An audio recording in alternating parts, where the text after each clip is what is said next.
in your business interest on Ibr92.5 FM. You're right to know.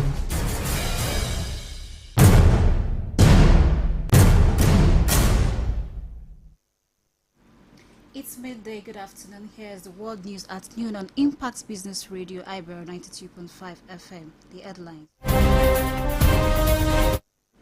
Oshibajo says the federal government has been able to surmount the challenges facing the country. Other state governments to arrest and prosecute parents of out-of-school children.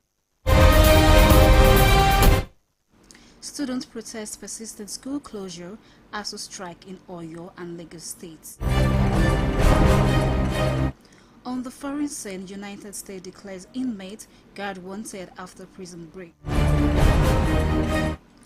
I am Joy Ahibe. Now the news in details. Vice President Yemi Oshibajo says despite the COVID-19 pandemic, the federal government has been able to surmount the challenges facing the country because they are not beyond what it could handle.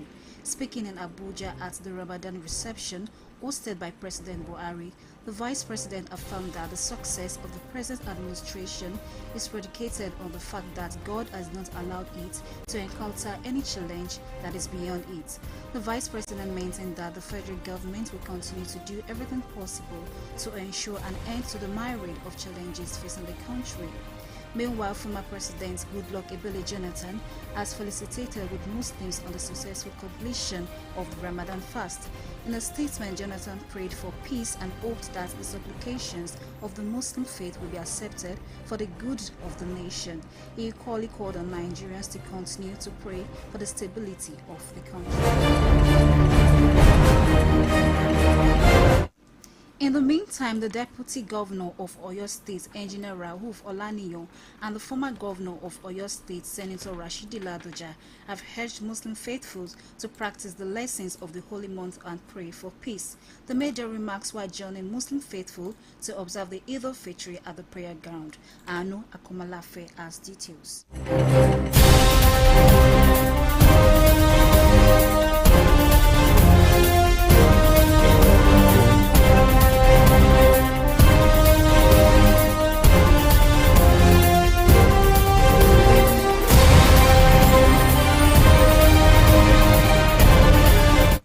We'll bring that in our subsequent bulletin. The Edo State Governor Godwin Obaseki has announced plans to begin the arrest and prosecution of parents out of school children. This is as the governor noted that the move is part of efforts to tackle the menace of street begging in the state. Obaseki, while receiving the Muslim faithful at the government house to celebrate the Eid al-Fitr, maintained that basic education is the right of every child. He revealed that the state government has employed over 3,000 teachers in the rural communities, adding that hard-to-reach areas in the riverine communities will be restructured.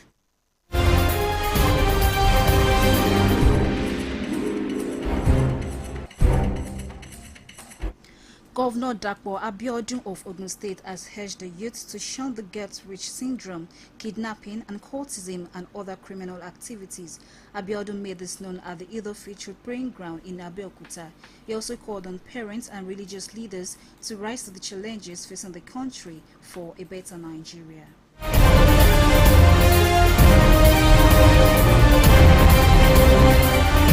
Ramadan has come, a period of restraint, a period of self-consciousness, a period of charity. We should not allow all the virtues that we have accumulated in the month of Ramadan to be left, and we should not return to our vices. So that the final one, religious leaders and parents, the government wants me to appeal to you. Our youth are on a train of get quick rich syndrome. They want to get rich quick, and in the process they resort to all manner of things: yahoo, ritual killing, cultism.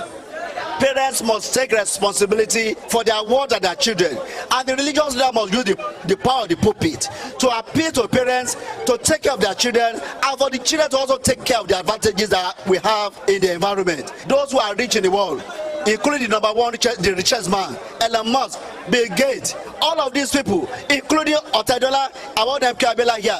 None of them was involved in rituals to make money. They are legitimate ways of making money, and there are no shortcuts to making money. You must have hard work. You must be persistent. You must pray to God. These are the ways to get money, not by engaging in rituals, not by engaging in kidnapping and courtesy.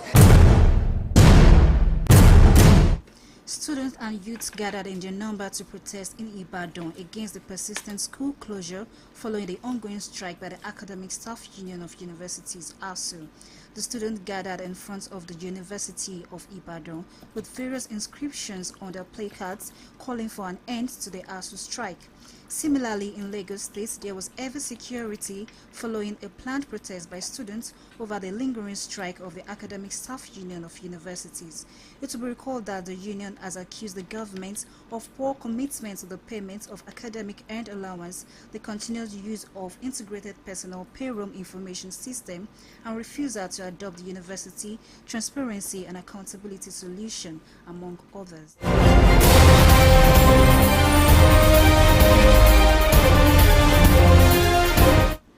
On the foreign scene, United States police have declared wanted an escaped inmate who is facing murder charges and a guard who may have helped him. According to reports, inmate Casey White and corrections officer Vicky White were last seen at the county sheriff's office in Alabama. Police now believe White helped orchestrate the escape and have issued a warrant for her arrest. Speaking at a news conference, county sheriffs noted that White had sold a house about a month ago and had talked about going to the beach. Although the pair are not related, authorities say Casey White should be considered armed and extremely dangerous. To end the news, another look at the major items. Oshibaja says the federal government has been able to surmount the challenges facing the country. Edo state government to arrest and prosecute parents out of school children. Students protest persistent school closure, ASU strike in Oyo and Lagos states. On the foreign scene, United States declares inmate guard wanted after prison break. That news was produced and edited by Mary Ojo. My name is Joe Ahibe. Good afternoon.